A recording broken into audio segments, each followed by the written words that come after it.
আসসালামু আলাইকুম ভিউয়াৰ্স, এনবিবিলাকলৈ স্বাগতম। আজি মই লৈ আহিছোঁ এটা বৰালি মাছৰ ভৰ্তা আৰু ৰেচিপি হয়। এয়া দেখিছে আপোনালোকে, মই নিজৰ বাৰীতে লগাইছিলোঁ। এয়া টাৰ্মাৰিক প্লেণ্ট, এয়া দেখিছে হালধিৰ গছ হয়। ইয়াৰ পাতা মই ছিঙি আছোঁ আৰু বৰালি মাছ এপিচ লৈ মই আজি দুপৰীয়া আহাৰত ভৰ্তা বনাম। এয়া চাটনি বুলিও কয়। এয়া ৰহুন, শুকান জলকীয়া, কেঁচা জলকীয়াৰে মই এয়া মাছখুন্দৰ মাজত কাটি লৈছোঁ, কাৰণ কাটি ল'লে অলপ নিমখ তেল সোমাব, সেয়েহে মই এনেদৰে কাটি লৈছোঁ। আৰু হালধিৰ পাতত মই মেৰিয়াই কেনে টাৱাত কিছু সময় ভাফাই লৈছোঁ খুব সুন্দৰকৈ। এয়া দেখিছে, মই ইয়াত ৰহুন আৰু জলকীয়া এনেদৰে দি এয়া মোৰ কিছু সময় পিছত হৈ গ'ল।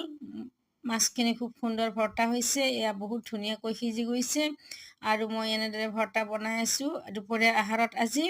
আৰু লগতে মই অমিতা বইল কৰি লৈছোঁ বেহাৰৰ তৰকাৰী আজি খাবৰ কাৰণে, আৰু ডাঙৰ মাছৰ লগত এনেদৰে বনাইছোঁ। খুব সুন্দৰ হৈছে দুপৰীয়া আহাৰ। ভাল লাগিলে